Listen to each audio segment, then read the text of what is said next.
اعوذ باللہ من الشیطان الرجیم، بسم اللہ الرحمن الرحیم۔ آج ہم ذکر کرتے ہیں پاکستان کے سب سے بڑے شہر کراچی کا، کہ جو پورٹ سٹی ہے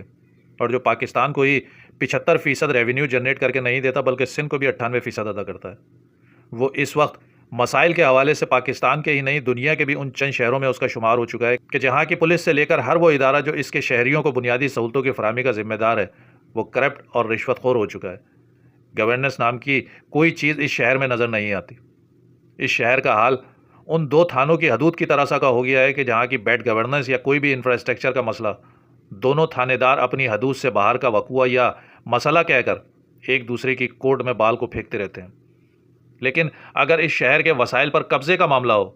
تو دونوں تھانے دار اپنی اپنی نفری کے ساتھ اس کی اونرشپ لینے کے لیے پہنچ جاتے ہیں۔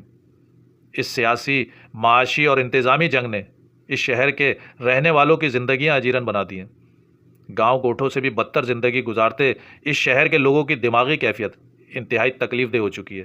شہر کے 90% لوگ نفسیاتی مریض بن چکے ہیں۔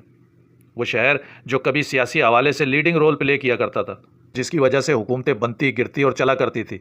آج وہ اپنی بقا کی جنگ لڑ رہا ہے۔ اسے اس حال تک پہنچانے میں جہاں غیروں کی کرم فرمائی ہے وہیں اپنوں نے بھی کوئی کسر نہیں چھوڑی ہے۔ شاید یہ بات بہت سو کو ناگوار بھی گزرے، لیکن جب دوسروں پر تنقید کرتے ہوئے اس شہر کی بربادی کا ملبہ ان پر ڈالا جاتا ہے تو ان اپنوں کو بھی اس تباہی کی تھوڑی بہت اونرشپ لینی ہوگی، کیونکہ جب یہ کہا جاتا ہے کہ کسی بھی تھانے کی حدود میں ایس ایچ او کی مرضی کے بغیر کوئی جرم یا مجرم پنپ نہیں سکتا، تو لازمی ہے کہ جو لوگ اس شہر کی 98% نمائندگی کا دعویٰ کرتے ہیں وہ ان گلیوں، محلوں، سڑکوں، فٹ پاتھوں اور سرکاری اداروں میں پھیلی کرپشن سے کیسے صرف نظر کر سکتے ہیں جو ان کے حلقوں میں آتے ہیں۔ جیسے اپنے تھانے کی حدود کا ذمہ دار تھانے دار ہوتا ہے، بالکل ایسے ہی اپنے حلقے میں موجود اداروں کی کارکردگی یا بدعنوانی کا جواب دہ بھی وہ علاقے کا منتخب نمائندہ ہوتا ہے۔ اور یہ ممکن ہی نہیں کہ کسی بھی ادارے یا تھانے کا اہلکار یا افسر اتنا طاقتور ہو کہ وہ اپنے حلقے کے نمائندے کی مرضی کے بغیر کوئی غیر قانونی کام کر سکے۔ وہ آئینی اور قانونی طور پر اس کے احکامات ماننے کا پابند ہوتا ہے۔ مثال کے طور پر چند ادارے کہ جن کا براہ راست تعلق عوام سے روزانہ کی بنیاد پر پڑتا ہے، ان کی منمانیاں یا دوسرے لفظوں میں بدماشیاں عروج پر ہیں، جیسے کہ اینٹی انکروچمنٹ کا محکمہ، کہ جس کا کام شہر سے ناجائز تجاوزات کا خاتمہ ہے۔ وہ اتنا طاقتور ادارہ بن چکا ہے کہ جو جب جہاں چاہے شہر کو بدنما بنانے اور اس کے انفراسٹرکچر کو تباہ کرنے کے لیے کسی بھی فٹ پاتھ، سڑک یا سروس روڈ کو کمرشل ایکٹیویٹیز کے لیے دے سکتا ہے، جو کہ قانونی طور پر پبلک پراپرٹی ہے، جس کا کہ ہر شہری ٹیکس ادا کرتا ہے۔ وہ رشوت کے عوض اس بدنصیب شہر میں بیچی جا رہی ہیں۔ اور سونے پہ سہاگا یہ کہ اس دھندے میں K M C, D M C اور محکمہ پولیس بھی ملوث ہے۔ کوئٹہ ہوٹل یا فاسٹ فوڈ ریسٹورینٹ کی طرز کے جتنے بھی کام ہو رہے ہیں، انہوں نے چند ہزار روپوں کے عوض پوری سروس روڈ اور نالے قبضے کر کے کرسیاں اور تخت بچھا رکھے ہیں۔ اور یہ کام کسی ایک حلقے، ٹاؤن یا ڈسٹرکٹ میں نہیں ہو رہا، بلکہ پورا کراچی اس مافیا کے شکنجے میں ہے، جہاں سے کروڑوں روپے ماہانہ بیٹ وصول کی جاتی ہے۔ اور پھر وہی بات کہ اس دھندے میں بھی اکثریت الحمدللہ باہر کے لوگوں کی نہیں ہے۔ ایسے ہی واٹر بورڈ کا محکمہ لے لیجئے۔ کراچی کا بچہ اس جملے سے واقف ہے کہ وال مین نامی مخلوق جو کسی بھی علاقے کا ہو، وہ خود کو بڑے فخری انداز میں علاقے کا دائی کہتا ہے۔ مطلب اس کا یہ ہوتا ہے کہ میری مرضی کے بغیر کسی علاقے کا پانی نہ کھل سکتا ہے نہ بند ہو سکتا ہے۔ اور یہ بات درست اس لیے بھی ہے کہ پانی کا مصنوعی بحران پیدا کر کے کمائی کا دھندا کرنے والی یہ مافیا بھی لوٹ مار اپنی ہی آبادیوں میں کرتی ہے۔ کہیں پلیٹیں لگا کر، کہیں پنکچر کر کے لائنوں کو بند کرنا کھولنا اس مافیا کا روز کا معمول بن چکا ہے۔ K4 کی رٹ لگانے والے اگر ان لائن مینوں اور وال مینوں کو صرف یہ ٹاسک دے دیں کہ جب تک شہر کی ایک ایک گلی اور محلے میں پانی نہیں پہنچے گا تمہاری تنخواہیں ریلیز نہیں کی جائیں گی،